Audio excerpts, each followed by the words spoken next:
Welcome to my TV. ఈనాటి వార్తల్లోని ముఖ్యాంశాలు.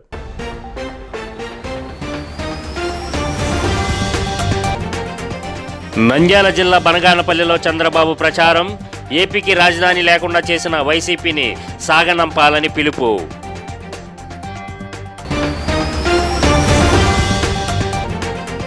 మీడియాలో వస్తున్న అవినీతి కథనాలపై ఏసీబీ స్పందించాలని Janasena PAC chairman Nadendla Manohar demand.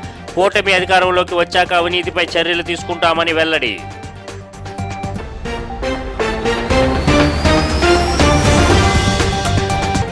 Anakapalli జిల్లా లంకెలపాలెం కూడలిలో ఘోర ప్రమాదం. సిగ్నల్ వద్ద ఆగి ఉన్న వాహనంపైకి దూసుకు వెళ్లిన బొగ్గులారీ, పలు వాహనాలు ధ్వంసం.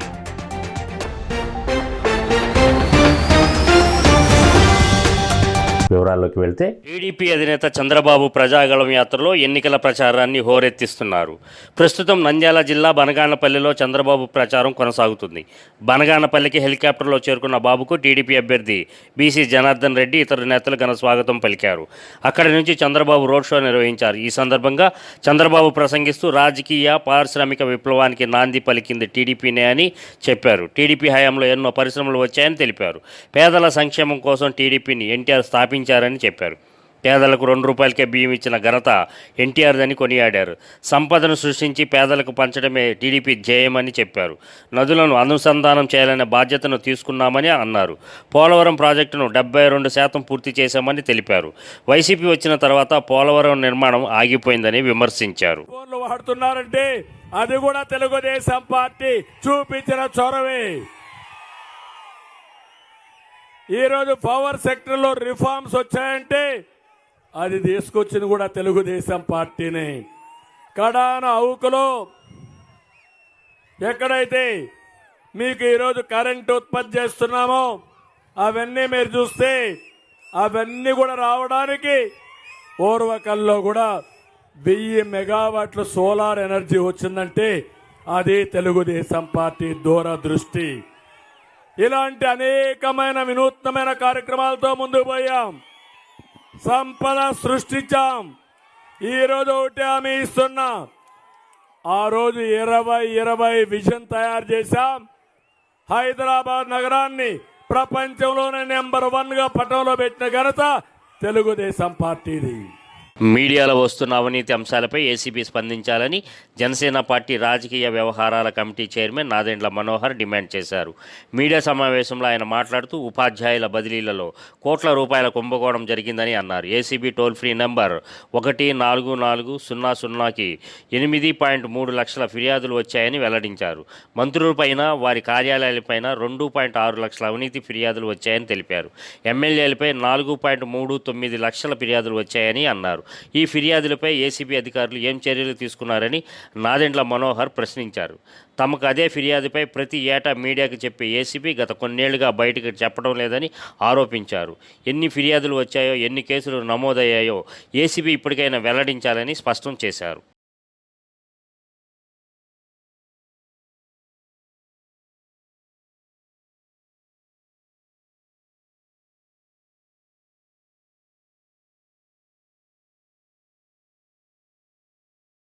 అనకాపల్లి జిల్లా లంకెలపాలెం జాతీయ రహదారి కూడలిలో మధ్యాహ్నం జరిగిన ఘోర రోడ్డు ప్రమాదం అక్కడి వారిని భయభ్రాంతులకు గురిచేసింది. సిగ్నల్ పడటంతో ఆగి ఉన్న వాహనాలపైకి బొగ్గులారీ దూసుకు వెళ్ళింది. ఈ ప్రమాదంలో 2 కార్లు, ట్రాక్టర్, ఆటోలు, ద్విచక్ర వాహనాలు ధ్వంసమయ్యాయి.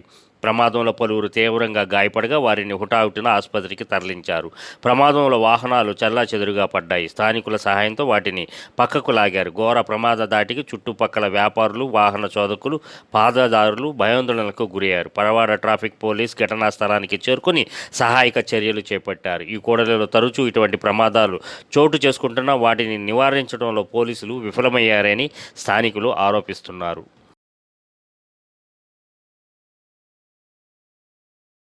ఎన్డీఏ కూటమి అభ్యర్థిగా అనకాపల్లి పార్లమెంట్ నుంచి భాజపా తరపున పోటీ చేస్తున్న సీఎం రమేష్కు పాత గాజువాక కూడలిలో ఘన స్వాగతం లభించింది.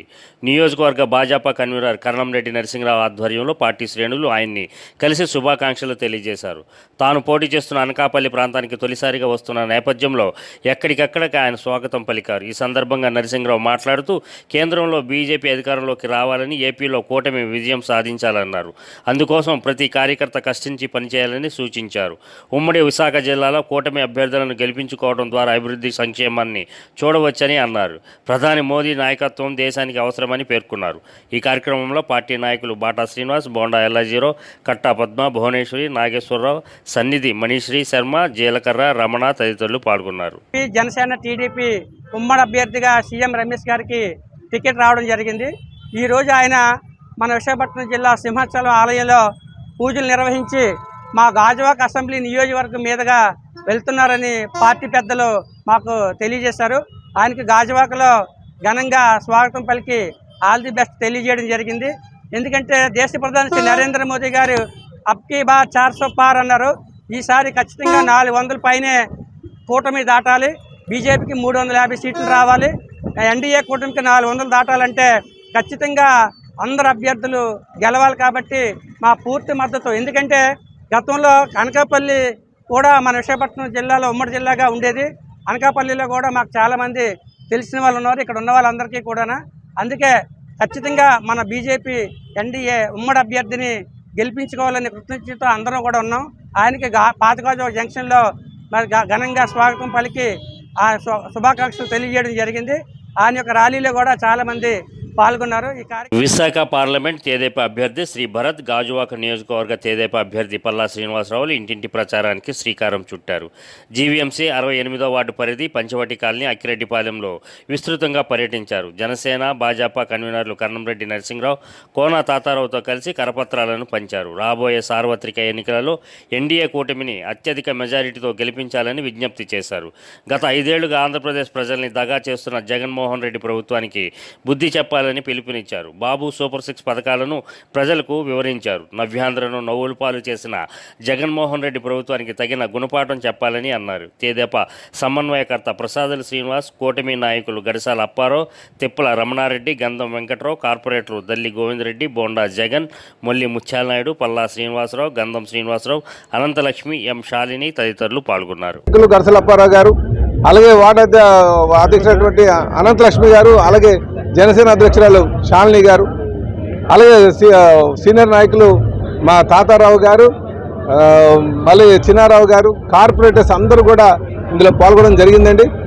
ఇందులో ఇక్కడ మేము ఎక్కడికి వెళ్ళినా సరే మార్పు అనే విషయం బాగా కనిపిస్తుంది. ప్రజల దగ్గర నుంచి మంచి స్పందన వస్తుంది. గడిచిన 5 సంవత్సరాలుగా వైఎస్ఆర్సీపీ చేసినటువంటి దోపిడీలు కావచ్చు, దౌర్జన్యాలు కావచ్చు, దాడులు కావచ్చు, వీటన్నింటి పైన ప్రజలు విసుగు చెంది ఉన్నారు. మార్పు కోసం చూస్తున్నారు. రేపు తెలుగుదేశం, జనసేన, బీజేపీ కూటమికి ఆదరిస్తారన్నట్టుగా మాకుంది.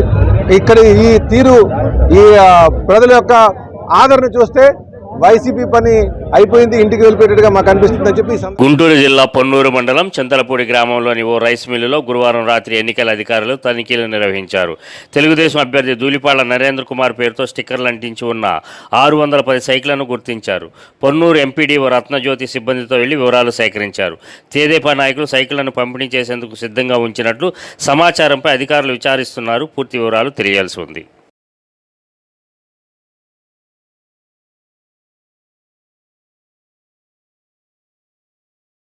తెలుగుదేశం పార్టీ 42వ ఆవిర్భావ దినోత్సవ వేడుకలు బీఆర్ అంబేద్కర్ కోనసీమ జిల్లా కొత్తపేట తెలుగుదేశం పార్టీ కార్యాలయం వద్ద నిర్వహించారు. నియోజకవర్గ టీడీపీ, జనసేన, భాజపా ఉమ్మడి ఎమ్మెల్యే అభ్యర్థి బండారు సత్యానందరావు ఎన్టీఆర్ విగ్రహానికి పూలమాలలు వేసి జెండా ఆవిష్కరణ చేశారు. బడుగుల బ్రతుకులు మార్చింది ఆనాటి నందమూరి తారక రామారావు స్థాపించిన తెలుగుదేశం పార్టీని అని అన్నారు.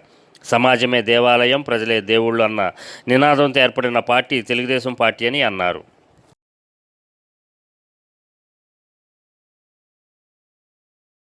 ప్రకాశం జిల్లా అర్ధవీడు మండలం మాగుటూరు పంచాయతీలో తెలుగుదేశం పార్టీ 42వ ఆవిర్భావ దినోత్సవం సందర్భంగా గిద్దలూరు టీడీపీ ఇన్ఛార్జ్ మాజీ ఎమ్మెల్యే ముత్తుమల అశోకరెడ్డి ఆదేశాల మేరకు మండల అధ్యక్షులు బండ్లమూడి ఆంజనేయులు యాదవ్ ఆధ్వర్యంలో వేడుకలు ఘనంగా నిర్వహించారు. జెండా ఆవిష్కరణ కార్యక్రమం అనంతరం మండల జైహో బీసీ కార్యక్రమం నిర్వహించారు. చంద్రబాబు నాయుడు గారి నేతృత్వంలోని తెలుగుదేశం పార్టీ ఈ రాష్ట్రంలో అభివృద్ధి అంటూ జరిగింది గ్రామాలలోనంటే తెలుగుదేశం పార్టీ హయాంలోనే.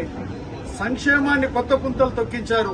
పరిపాలనను కూడా పరిపాలన సౌలభ్యం కోసం పరిపాలన వికేంద్రీకరణ చేసి మండలాల వ్యవస్థలను తీసుకొచ్చి మనకు పరిపాలన సౌలభ్యాన్ని మనకు పెంచడం జరిగింది. ఏది ఏమైనా మేము ఒకటే చెప్తా ఉన్నాం, మహిళలకి ఆస్తిలో సమాన వాటా హక్కు కల్పించింది కూడా తెలుగుదేశం పార్టీ. ఇదే కాకుండా మహిళలకి 33% మనకి రిజర్వేషన్ కూడా కల్పించారు. బీసీ ఎస్సీ ఎస్టీ వర్గాలకు కూడా పెద్ద ఎత్తున రాజ్యాధికార పదవులలో కూడా రిజర్వేషన్ కల్పించి ఈ రోజు సమసమాజ స్థాపన కోసం తెలుగుదేశం పార్టీ కట్టుబడి నిరంతరం పనిచేస్తా ఉంది. ఈ రోజు అధికారంలో ఉంటున్నటువంటి ఈ వైఎస్ఆర్ పార్టీలు, ఈ వైఎస్ఆర్ ప్రభుత్వాలు ప్రజలను మభ్యపెడుతూ మేము సంక్షేమాన్ని ఇస్తున్నాం, మేము నవరత్నాలు ఇస్తున్నాం, దీని ద్వారా అందరికీ మేలు జరిగిపోతా ఉంది, అన్ని విధాలుగా ప్రజలు అభివృద్ధి చెందిపోయినారు అనే విజయనగరం పార్లమెంట్ సభ్యులు బెల్లాన చంద్రశేఖర్ ఎన్నికల ప్రచారానికి శ్రీకారం చుట్టారు. చీపురుపల్లి పట్టణం 2వ ఎంపీటీసీ ప్రాదేశిక పరిధిలో జెడ్పీటీసీ వలిరెడ్డి శిరీష శ్రీనివాస్ నాయుడు నివాసంలో ఏర్పాటు చేసిన కార్యక్రమంలో ఎంపీ బెల్లాన చంద్రశేఖర్ మాట్లాడుతూ సంక్షేమ సారథి సీఎం జగన్ను ప్రజలు అందరూ ఆశీర్వదించాలని కోరారు. మళ్లీ వైఎస్ఆర్ పార్టీని అధికారంలోకి తీసుకొస్తేనే సంక్షేమ పథకాలు కొనసాగుతాయన్నారు. చీపురుపల్లి శాసనసభ అభ్యర్థిగా బొత్స సత్యనారాయణ అత్యధిక మెజారిటీతో గెలిపించాలని కోరారు. ఈ కార్యక్రమంలో మండల అధ్యక్షులు ఇప్పిలి అనంతం, జిల్లా కార్యదర్శి వలిరెడ్డి శ్రీనివాస్ నాయుడు, మాజీ జడ్పీటీసీ మీసాల వరహాల నాయుడు, పట్టణ అధ్యక్షులు పతివాడ రాజారావు, యువ నాయకుడు బెల్లన వంశీకృష్ణ తదితరులు పాల్గొన్నారు.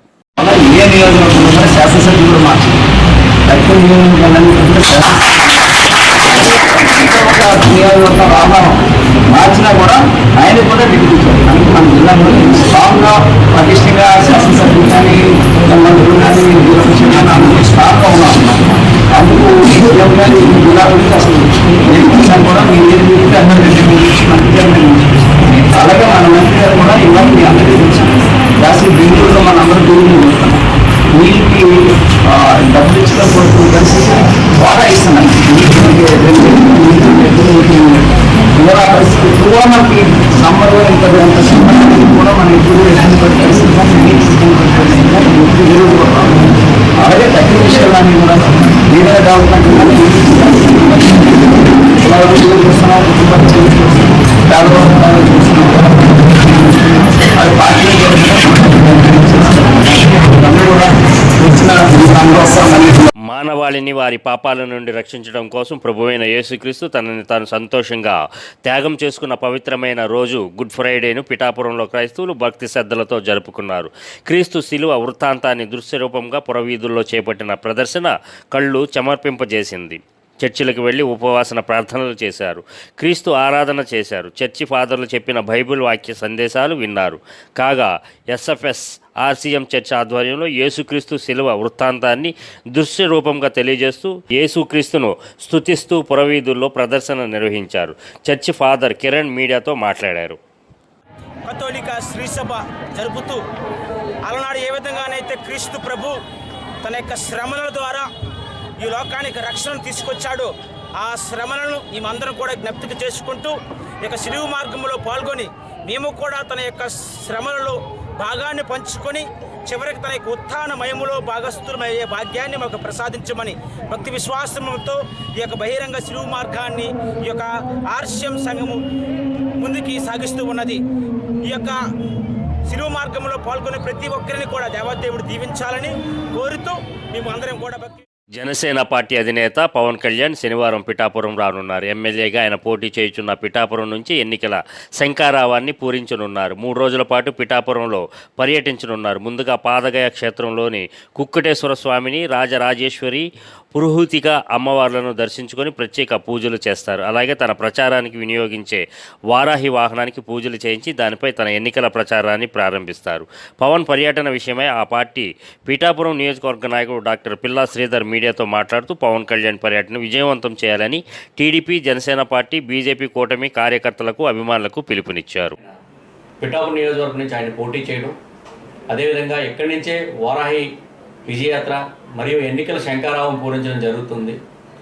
రేపు చేబ్రోల్లో వారాహి యాత్ర మీటింగ్ ఉండబోతుంది. దాని తగ్గ ఏర్పాట్లన్నీ కూడా చేయడం జరిగింది. ఈ 3 రోజులు కూడా పవన్ కళ్యాణ్ గారు పిఠాపురం నియోజకవర్గంలో ఉంటారు. పలు చోట్ల ఆయన వెళ్ళడం జరుగుతుంది. పలువురు పెద్ద పెద్ద నాయకులందరితో కూడా కలవడం జరుగుతుంది. ప్రజలతో మమేకం అవడం జరుగుతుంది.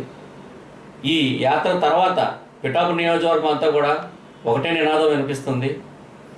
పవన్ వచ్చాడు, ఆయన మేము గెలిపించుకుంటాం, అత్యధిక మెజారిటీతో గెలిపించుకోవడం ప్రజలందరూ కూడా ఎదురు చూస్తున్నారు. కాబట్టి పవన్ నినాదం మాత్రం రేపటి నుంచి అందరికి కూడా వినిపిస్తుందని ఈ సందర్భంగా తెలియజేస్తున్నాను. ఎటువంటి అవాంఛనీయ సంఘటనలు జరగకుండా అన్ని రకాల ఏర్పాట్లు కూడా చేయడం జరిగింది. మెడికల్ పరంగా నేను మెడికల్ కమిటీలో సభ్యుడిగా ఉన్నాను. కాబట్టి ఎటువంటి అవాంఛనీయ సంఘటన జరిగినా కూడా మేము అన్నిటికీ కూడా సిద్ధంగా ఉన్నామని ఈ సందర్భంగా తెలియజేస్తున్నాము. ఈ విజయయాత్ర ఈ 3 రోజులు కలిదిన తర్వాత దాదాపుగా పిఠాపురం నుంచి మొదలయ్యి పేద ప్రజల గుండె చప్పుడులోంచి పుట్టిన పార్టీయే తెలుగుదేశం పార్టీ అని, అధికారంలో ఉన్నప్పుడు పేద ప్రజల కోసం అనేక సంక్షేమ పథకాలు అమలు చేసిన ఏకైక పార్టీ తెలుగుదేశం పార్టీ అని తెలుగుదేశం రాష్ట్ర అధికార ప్రతినిధి పిఠాపురం మాజీ ఎమ్మెల్యే వర్మ కొనియాడారు. పిఠాపురంలో 42వ తెలుగుదేశం పార్టీ ఆవిర్భావ దినోత్సవం నిర్వహించారు. ముందుగా తెలుగుదేశం పార్టీ వ్యవస్థాపక అధ్యక్షుడు నందమూరి తారక రామారావు విగ్రహానికి మాజీ ఎమ్మెల్యే వర్మ పూలమాలలు వేసి ఘన నివాళులర్పించారు. పక్కా ఇళ్ళ నిర్మాణం, అదేవిధంగా మొట్టమొదటిసారి 50 రూపాయల పెన్షన్ మరి ఆయన పెట్టిన విధానం, ఇవన్నీ చూసి ఈవేళ మిగిలిన పార్టీలన్నీ కూడా కాపీ పడుతుంది. తెలుగుదేశం పార్టీ అంటేనే పేదల సంక్షేమం కోసం పెట్టిన పార్టీ. అటువంటి పార్టీని మరి రామారావు గారు స్థాపించి ఈరోజు ప్రపంచవ్యాప్తంగా తెలుగుదేశం పార్టీ అంటే ఏంటో తెలియపరిచిన వ్యక్తి రామారావు గారు. ఆయన యొక్క ఆశయాలు, ఆయన యొక్క ఆలోచనలు, పేదవారికి ఏ విధంగా సంక్షేమం ఇవ్వాలో వాటన్నింటినీ కూడా తూచా తప్పకుండా చంద్రబాబు నాయుడు గారి నాయకత్వంలో ఈరోజు తెలుగుదేశం పార్టీ ముందుకెళ్తాం. చేత భావితరాలు పేదల కోసం అనేక పథకాలు, మౌలిక సదుపాయాలు తీసుకొచ్చి వారి అభివృద్ధికి ఎంతో కృషి చేసిన మహనీయుడు దివంగత మాజీ ముఖ్యమంత్రి నందమూరి తారక రామారావుని టీడీపీ పొలిట్ బ్యూరో సభ్యుడు రెడ్డి సుబ్రహ్మణ్యం అన్నారు. తెలుగుదేశం పార్టీ ఆవిర్భావ దినోత్సవం సందర్భంగా డాక్టర్ బిఆర్ అంబేద్కర్ కోనసీమ జిల్లా టీడీపీ అధ్యక్షురాలు రెడ్డి అనంతకుమారి ఆధ్వర్యంలో 42వ ఆవిర్భావ దినోత్సవ వేడుకలు కొత్తపేటలోని ఆమె స్వగృహంలో ఘనంగా నిర్వహించారు. ఈ కార్యక్రమంలో రెడ్డి సుబ్రహ్మణ్యం ఎన్టీఆర్ విగ్రహానికి పూలమాలలు వేసి ఘనంగా నివాళులర్పించారు. పార్టీ పెట్టిన తర్వాతే ఈ దేశానికి స్వాతంత్రం 1947లో వచ్చిన ఆంధ్రుల యొక్క ఆత్మ గౌరవాన్ని నిలిపి ఆంధ్రులకు స్వాతంత్రం తెచ్చి ముఖ్యంగా వెనుకబడిన కులాలకు స్వాతంత్రం తెచ్చినటువంటి మహానుభావుడు నందమూరి తారక రామారావు గారు. తెలుగుదేశం పార్టీ పెట్టిన తర్వాతే వెనుకబడిన కులాలకు రాజ్యాధికారం ఇవ్వాలన్న ఆలోచనతో స్థానిక సంస్థల్లో రిజర్వేషన్ కల్పించారు. అనేకమైనటువంటి మౌలికమైనటువంటి మార్పులకు శ్రీకారం చుట్టారు మహానుభావుడు. మున్సిపీకరణాల వ్యవస్థ రద్దు చేసి సంచలనాలు సృష్టించారు. 2 రూపాయలకి కిలో బియ్యం పెట్టి పట్టెడు అన్నం పెట్టారు. ఉండటానికి ఇల్లు పక్కా గృహ నిర్మాణ పథకానికి శ్రీకారం చుట్టారు. కట్టుకోవడానికి జనతా వస్త్రాలు ఇచ్చారు. ఆయన విధానం పేదవాడికి కులంతో సంబంధం లేకుండా కూడు, గూడు, గుడ్డ కల్పించినటువంటి ఏకైక వ్యక్తి భారతదేశంలో నందమూరి తారక రామారావు గారు. మండల వ్యవస్థను తీసుకొచ్చి పరిపాలన ప్రజల దగ్గరకు తీసుకెళ్లినటువంటి మహానుభావుడు నందమూరి తారక రామారావు గారు. ఆయన భౌతికంగా మన మధ్య లేకపోయినా ఆయన విధానాలన్నీ కూడా ప్రజల్లోకి తీసుకెళ్తున్నటువంటి నాయకుడు తెలుగుదేశం పార్టీ ఇప్పుడు అధినేత మాజీ ముఖ్యమంత్రి వర్యులు, కాబోయే ముఖ్యమంత్రి వర్యులు. శ్రీకాకుళం జిల్లా సోంపేటలోని శ్రీ రమాలక్ష్మి సమేత సత్యనారాయణ స్వామి విగ్రహ ప్రతిష్ఠా కార్యక్రమాన్ని పురస్కరించుకొని బ్రహ్మశ్రీ అక్కా జోష్ల రమేష్ శర్మ విలేకరులతో మాట్లాడారు. ఈ నెల 30వ తేదీన శ్రీ స్వామివారి విగ్రహ ప్రతిష్ఠ జరుగుతుందన్నారు. గతంలో చండీయాగం, కోటి కుంకుమార్చనంతో ఘనంగా ఇక్కడ నిర్వహించామని చెప్పారు. తనకు సోంపేటతో 30 సంవత్సరాల అనుబంధం ఉందని తెలియజేశారు. అన్నవరం దేవస్థానం ప్రమాణంలో ఇక్కడ ఆలయ నిర్మాణం జరిగిందని, పట్టణ ప్రాంత ప్రజలే కాకుండా పరిసర ప్రాంత ప్రజలందరూ కూడా ఎంతో అదృష్టవంతులని కొనియాడారు. 41 రోజులు 5 వేద పండితులతో సువర్ణ యంత్ర మంత్ర జపాలతో తమ పీఠంలో పూజలు జరుగుతాయని, ఆ యంత్రాన్ని ప్రతిష్ఠింపజేస్తామని చెప్పారు. శ్రీ సచ్చిదానంద సరస్వతి నేతృత్వంలో డాక్టర్ మైలవరపు శ్రీనివాసరావు ఆధ్వర్యంలో కార్యక్రమాలు జరుగుతాయని తెలియజేశారు. సమావేశంలో ఆలయ ధర్మకర్త పైడిశెట్టి బైరస్వామి, జ్యోతికుమారి దంపతులు, గుడ్ల కామేశ్వరరావు, దుద్ది శ్రీనివాసరావు, బారాటం సురేష్, రవి, విష్ణు, కృష్ణ, మల్ల, నాగు తదితరులు పాల్గొన్నారు. 41 రోజు 5 బ్రాహ్మణులతో మా పీఠంలో బాలాత్రిపుర సుందరి పీఠంలో అత్యద్భుతంగా మంత్ర జపం పునశ్చరణ జరిగింది. ఈ విధంగా ఈ ప్రతిష్ట మొదటి రోజు కార్యక్రమాలన్నీ పూర్తయ్యాయి. మొదటి రోజు జలాదివాసం, రెండో రోజు క్షీరాదివాసం జరిగింది. రేపు ధాన్యాదివాసం, ఎల్లుండి పుష్పాదివాసం, పంచశయ్యాదివాసం, ప్రాణ ప్రతిష్ఠతో స్వామివారి ప్రతిష్ట పూర్తవుతుంది. ఈ గ్రామం, ఈ చుట్టుపక్కల గ్రామం వాళ్ళు కూడా చేసుకున్న సుకృతం చేత, ఎందుకంటే సత్యనారాయణ వ్రతంలో చెప్పింది ఏమిటంటే సంకల్పం చేసి సంవత్సరం తిరగకుండా కోరిక తీర్చే దేవుడు. చిత్తూరు జిల్లా కుప్పం మున్సిపల్ పరిధిలోని 1వ వార్డు బండిశెట్టిపల్లి గ్రామంలో నూతనంగా నిర్మించిన గంగమ్మ ఆలయ కుంభాభిషేక కార్యక్రమం అత్యంత వైభవంగా నిర్వహిస్తున్నారు. ఈ సందర్భంగా ఆలయంలో శ్యాంప్రసాద్ ఆధ్వర్యంలో ప్రత్యేక పూజలు నిర్వహించారు. ఆలయ కుంభాభిషేకాన్ని పురస్కరించుకొని కుప్పం రెస్కో చైర్మన్ సెందిల్ కుమార్ అమ్మవారిని దర్శించుకున్నారు. ఆయనకి గ్రామస్తులు ఘన స్వాగతం పలికారు. అనంతరం అన్నదాన కార్యక్రమం నిర్వహించారు. ఈ కార్యక్రమంలో కౌన్సిలర్లు మునిరాజు, సోము, సురేష్, మణి, ఉదయ్ కుమార్, శేఖర్, చీలేపల్లి రవి పాల్గొన్నారు.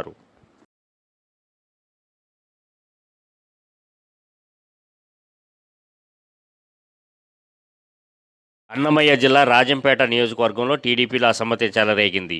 సుగవాసి బాలసుబ్రహ్మణ్యాన్ని టీడీపీ అభ్యర్థిగా అధిష్టానం ఖరారు చేయడంతో సుగవాసి అభ్యర్థిత్వాన్ని వ్యతిరేకిస్తూ టీడీపీ బూత్ కన్వీనర్లు, క్లస్టర్లు, ఇన్ఛార్జీలు పార్టీకి రాజీనామా చేశారు. రాజంపేట తెలుగుదేశం పార్టీ అభ్యర్థిగా ప్రకటించాలని డిమాండ్ చేశారు. మరియు తెలుగుదేశం పాంప్లెట్ మరియు జెండాలను తగలబెట్టారు.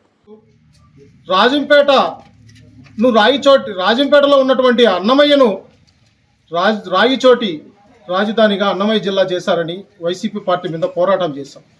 ఈరోజు మా కర్మ, మా అధినాయకుడు చేసినటువంటి, నేనైతే తప్పిదమే అనేది నా వ్యక్తిగతంగా చెప్తున్నాను. ఈరోజు పాలకొండరాయుడు అనే ఫ్యామిలీ చాలా తెలుగుదేశం పార్టీకి విలువైన కుటుంబం. అటువంటి కుటుంబంలో ఉన్నటువంటి వ్యక్తిని రాజంపేట అసెంబ్లీ కాన్స్టిట్యున్సీకి అభ్యర్థిగా ప్రకటించి ఇక్కడ ఉన్నటువంటి తెలుగుదేశం పార్టీ కుటుంబ సభ్యులను అందరినీ ఆ కుటుంబానికి దూరం చేసేదానికి అభ్యర్థాన్ని ఖరారు చేశారు. మేమైతే రాయిచోట్లో ఉన్నటువంటి పాలకొండ బాలసుబ్రహ్మణ్యం గారికి వ్యతిరేకం కాదు. ముఖ్యాంశాలు మరోసారి.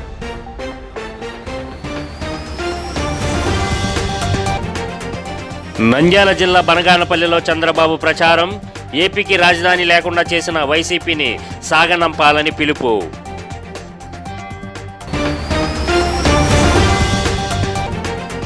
మీడియాలో వస్తున్న అవినీతి కథనాలపై ఏసీబీ స్పందించాలని Janasena PAC chairman Nadendla Manohar demand.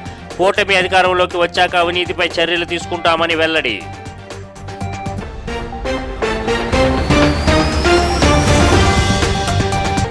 Anakapalli జిల్లా లంకెలపాలెం కోడలిలో ఘోర ప్రమాదం. సిగ్నల్ వద్ద ఆగి ఉన్న వాహనంపైకి దూసుకు వెళ్లిన బొగ్గులారీ, పలు వాహనాలు ధ్వంసం.